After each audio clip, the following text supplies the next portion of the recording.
आज साधुओं को दूषित करने योग्य कौन से ऐसे कार्य हैं जिनसे रत्नत्रय मार्गी उन तीर्थ अभिनेताओं को अयोग्य कार्य का दूषण लगता है। 103 कार्य का में बताया है। जो इस बेजा मंतोव जीवनम वाय बस्य बव हारे धन धर्ण परिगहणम समणाणम दूषणम होई। कहा गया है जो इस बेजा मंतोव जीवनम, ज्योतिष वैद्यक मंत्रों के द्वारा आजीविका चलाना, वायवस्य व्यवहारम, बात विकार का व्यवहार व्यापार करना, यानी कि भूत प्रेत आदि की झाड़ फूँक करने का व्यापार, धन धर्ण परिग्रहणम, धन धान्य आदि के परिग्रह को ग्रहण करना, ये सब कार्य समणाणम श्रमणों के लिए दूषणम होदी दूषण होते हैं। कहा गया है जैन दर्शन में, यदि संसार की विश्व की सर्वोत्तम ऊंचाइयों को कुछ देने वाला कोई है तो केवल विश्व के अंदर जैन दर्शन का सार है। उस जैन दर्शन ने नाना प्रकार के आविष्कारों को नहीं किया जो विज्ञान आज कर रहा है, पिछले समय से करता आ रहा है और आगे क्या होगा पता नहीं। लेकिन जैन धर्म के जैन दर्शन ने जो दुनिया का कोई ज्ञान जिसका अन्वेषण नहीं कर पाया, खोज नहीं कर पाया, वो जैन दर्शन ने की है। आत्मा परमात्मा कैसे बना और कहाँ पर पहुँचा? जहाँ आत्मा पहुँचा है, शुद्ध जीव के प्रदेश पहुँचे हैं, वहाँ कोई विज्ञान ना पहुँचा है और ना पहुँच सकता है। आचार्य कुंद कुंद भगवंत से पहले जितने भी आचार्य हुए, उन्होंने भी तीर्थंकर वाणी का अवलंबन लेते हुए जैन धर्म को सुरक्षित रखने के लिए जैन दर्शन के अध्याय को निज का अध्याय बनाया। और यही कारण है उन्होंने उन श्रमणों को, उन श्रमणियों को सचेत करने का पुरुषार्थ किया है जो रत्नत्रय के मार्ग पर बढ़ने का जिन्होंने संकल्प लिया है। ऐसे पाप काल में शरीर की निर्बलता, आपस की वात्सल्यता का अभाव, हीन संगनन, ऐसी परिस्थिति में जिन्होंने ये संकल्प बनाया कि मैं भी वानप्रस्थ आश्रम को धारण करके और अपनी आत्मा का अन्वेषण करूं, खोज करूं, अपने लक्ष्य तक पहुंचूं, जो श्रावकत्व की अहम भूमिका होती है।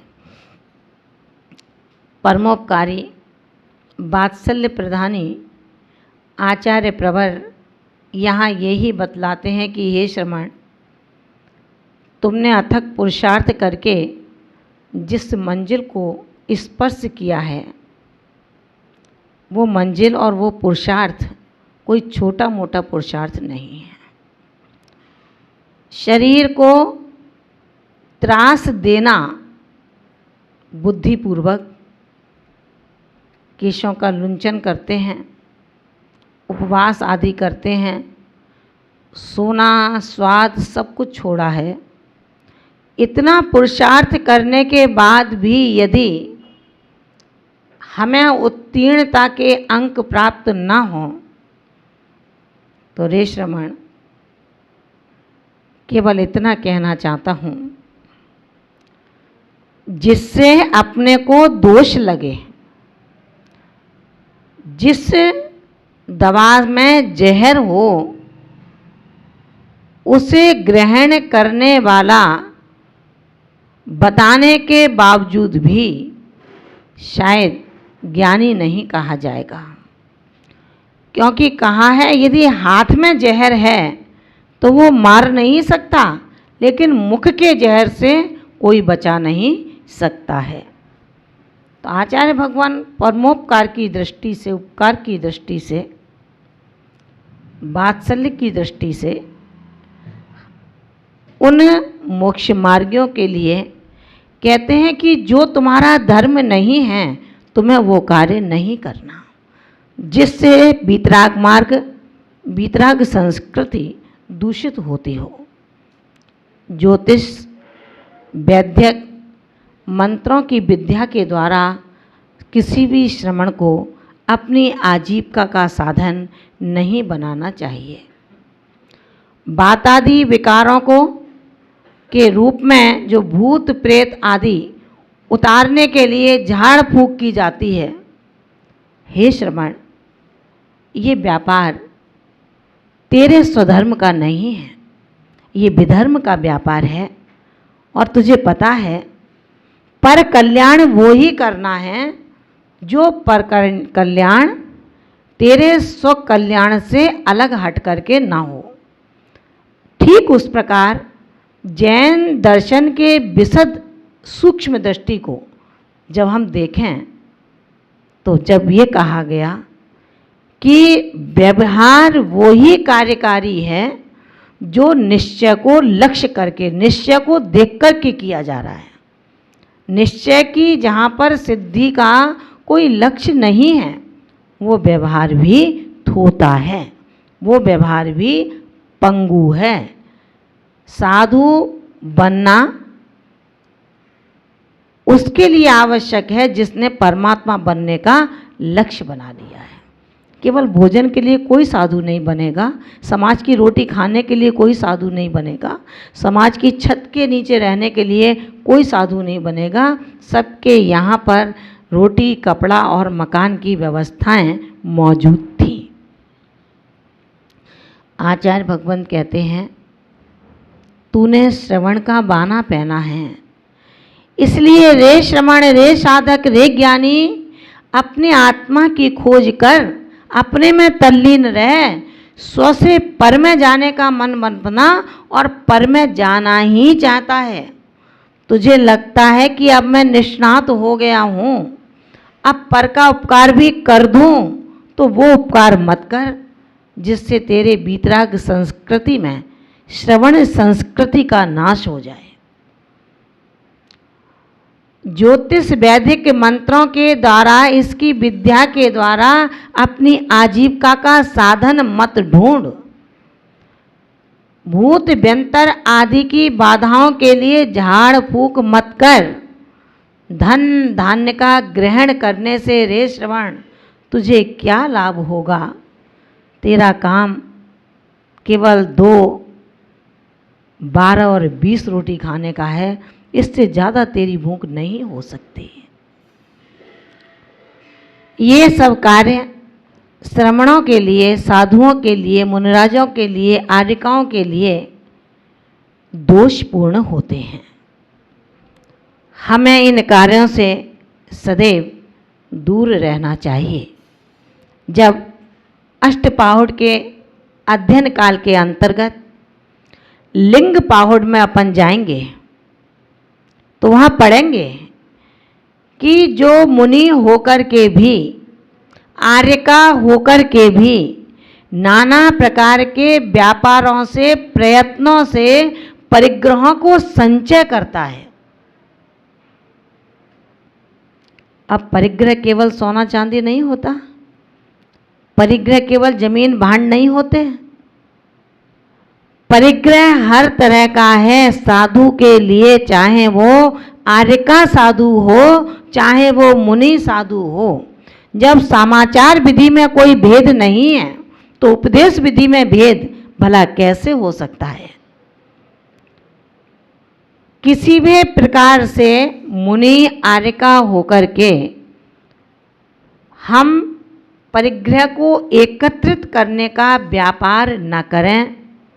अपने पुरुषार्थ से जो परिग्रह से एकत्रित कर लिया है उसको सुरक्षा देने का उद्यम भी करना पड़ेगा।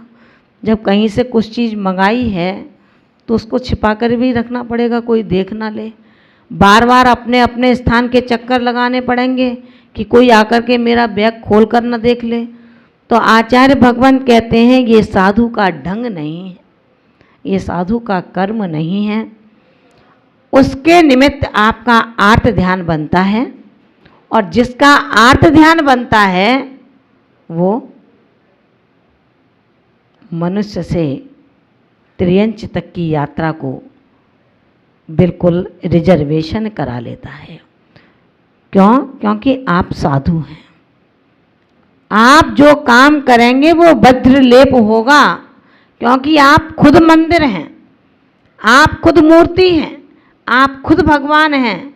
इसलिए गृहस्थ मंदिर में आकर के घर के पंचसूना के माध्यम से जिन हिंसा से पापों का व्यापार करता है वो मंदिर में आकर के और मंदिर की प्रतिरूप जो श्रवण संस्कृति है उसके चरणों में आकर के उन पापों का विसर्जन कर लेता है, धो लेता है। लेकिन रे श्रवण, रे साधक, तू अपने पापों को कहाँ पर जाकर के धोएगा? विचार करना। ऐसे बुद्धि जिसकी पाप में है, अमूल्य धन को जो निश्चित खोने में लगा है, ऐसा वो मोक्ष मार्गी रत्नत्रयधारी आचार्य भगवान कुंद कुंद स्वामी ने लिंग पाहुड़ में कहा, सच श्रवण पशु तुल्य है। मुनि साधक और साधिका कहलाने का किंचित भी अधिकारी नहीं है। जो मुनि वेश रख करके, आर्य का वेश रख करके हस्त रेखा, मस्तिष्क की रेखा, फेस रीडिंग, संग के व्यंजन आदि को देख करके, संग यानी कि शरीर का परिग्रह, इस परिग्रह में कितने तिल हैं, किस ओर हैं, कैसे मस्से हैं, लाल हैं, काले हैं, सफ़ेद हैं, बाईं ओर हैं, दाईं ओर हैं, इसका क्या फल है, इनको सबको देख करके ज्योतिष विद्या से जो अपने आप को समाज से जोड़ना चाहते हैं उसको अपना व्यापार समझते हैं। औषधियाँ, जड़ी बूटियाँ बता करके जो अपने परिचय को बढ़ाना चाहते हैं, दो दवाई रख लें, दो दवाई कर लें और बांट दें सबको, उसके लिए वैद्य बहुत हैं। वो अपन साधुओं का काम नहीं है कि दवाइयाँ रख करके अपन वितरित करें। कल्याण करने का साधन आचार्य कुंद कुंद भगवंत कहते हैं कि जिस जिन लिंग को तुमने धारण किया है उसके लिए जिन लिंग का कर्तव्य ये नहीं है मंत्र तंत्र झाड़ा फूंकी मुनि वेश का व्यापार अगर ये बन गया तो आचार्य भगवंत कहते हैं सच कह रहा हूँ, अपन वंचक लोगों से बचते हैं ना। बहुत से लोग आते हैं कि भाई ये ले लो, ये ले लो, ये बहुत अच्छी चीज़ है। लोग सस्ता समझ के उसे बुकिंग करा देते हैं, पैसा दे देते हैं, पैसा लेके चला जाता है, आज तक चीज़ नहीं आती। तो अपन क्या कहते हैं उसको, भैया ठग था, ठग ठग करके ले गया बातों में करके, ऐसे ही कहते हैं। आचार्य कुंद कुंद स्वामी कह रहे हैं अगर हमने भी ऐसा काम पीछे लेकर के किया, इस आर्यका के वेश में किया, तो समझ लेना कालांतर में दुनिया आर्यका को ठग कहेगी, मुनि के वेश को ठग कहेगी। इससे वीतराग संस्कृति बदनाम हो जाएगी। याद है ना, जिनेंद्र भक्त उन सेठ की मंदिर जो स्वर्णमयी था, रत्नमयी था, उस मंदिर की कौन सुरक्षा करे? क्षुल्लका, मुनि, आर्यका, त्यागी, व्रती, ये एक ऐसे वेश हैं जिनको दुनिया सत्य समझती है। उस क्षुल्लक के लिए उन्होंने मंदिर में रहने की आज्ञा दे दी, खुद विदेश के लिए जाने लगे। क्षुल्लक ने जो भी किया, जब भागा पहुंचा तो सेठ ने जब अपने सेवकों को देखा कि ये मार रहे हैं, भाग रहे हैं, चोर कह रहे हैं, तो उन्होंने कहा पहले जैन धर्म के अवर्णवाद को रोकूं, नहीं तो इन क्षुल्लक मुनि आर्यका के वेश को लोग चोर कहने लगेंगे। तो उन्होंने कहा रुको, सावधान, ये छत्र ये नहीं, मैंने मंगाया था। उपग्रहण कर दिया धर्म का। ध्यान रखना, आचार्य भगवान यही कह रहे हैं कि संत साधना से प्रभाव ना हो तो बहुत अच्छा है, लेकिन हे संत, तुझसे साधना नहीं होती तो विराधना से भय खा। अपनी आत्मा का पुनरुत्थान हो जाए बहुत सुंदर है, लेकिन अनंत आत्माओं की श्रद्धा कांच की तरह टूट जाए, ये बहुत खराब है। इसलिए 103वीं कारिका में आचार्य भगवान ये उपदेश देते हुए हम सब श्रवणों को ये मार्ग बताते हैं कि साधु पद का जो कार्य है हम केवल उसको करें, उसके अन्यथा कोई कार्य न करें। भक्तों को जोड़ने का विचार बिल्कुल अपने दिल और दिमाग से निकाल दें। जब यश कीर्ति का उदय होता है तो किसी की ताकत नहीं है कि आप पूरे प्राणी मात्र के चहेते न बनेंगे। जिस तरह अंगारे को रुई कभी छिपा नहीं सकती, और जब अयस कीर्ति का उदय है तो पाषाण को अमृत से सींचो, फिर भी वहां पर कमल उग नहीं सकते।